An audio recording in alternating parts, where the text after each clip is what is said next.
As a creative person turned entrepreneur myself, I've always been fascinated by Arianna Huffington's story. From writing to politics to running her very own company, Arianna's life has been far from boring. Let's take a look at her varied professional background today. But before we jump in, if you want to learn more about driving impact and profit for your very own business, check out my 21-day Infinite Video Impact Challenge linked in the description below.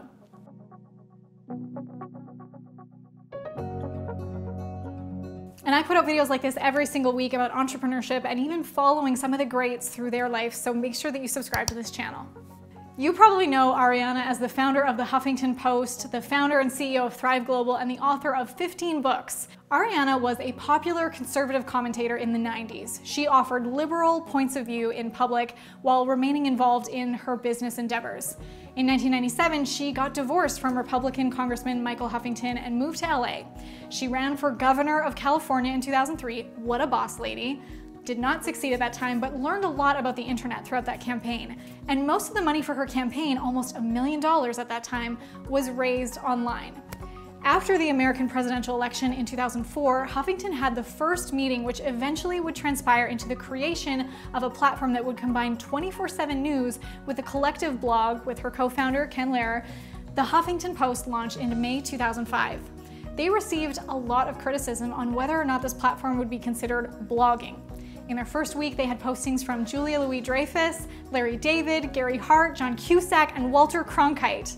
In 2011, AOL acquired the Huffington Post for $315 million and made Huffington the president and editor-in-chief of the Huffington Post Media Group, which included the Huffington Post and then existing AOL properties, including AOL Music, Engadget, Patch Media, and Stylist.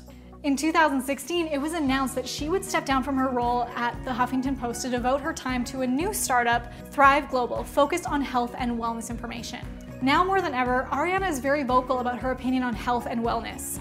I'm not saying that you can't succeed by burning out, but you can succeed much more effectively and much more sustainably and with much less damage to your health and relationships. That's why they tell you on airplanes to put your own oxygen masks on first.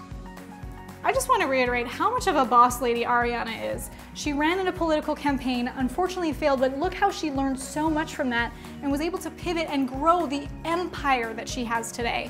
And knowing how many people that she impacts, how many people read the Huffington Post, how many people are affected by Thrive Global, and also how she's taken what she has learned and continues to support people in their life with it, with their health and their wellness. I personally have been impacted by Arianna. She was the first person that introduced me to the concept of sleep hygiene. There's actually a story, she was like in the middle of a meeting and she just passed out and hit her head on her desk, and that was like her wake-up call, her moment to realize that she was hustling herself into the ground. And I think a lot of us entrepreneurs can maybe relate to that, where we're so ambitious and we're so passionate about what we're doing, but we can't take care of business if we don't take care of ourselves. So I learned so much from Arianna Huffington about health and wellness and sleep hygiene. If you don't know what that is, read her book. She talks a lot about habits and routines and how to even just the environment that you sleep in affects so much of your life. So that was such an eye-opener for me, on top of learning how much she has persevered and been able to take her failures and turn them into the empire that she has today.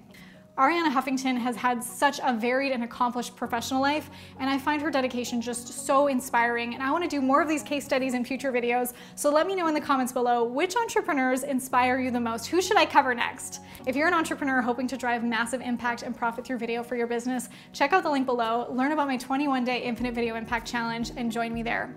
Thanks so much for watching this video. If you'd like to hit the thumbs up, comment below, and subscribe for more weekly videos.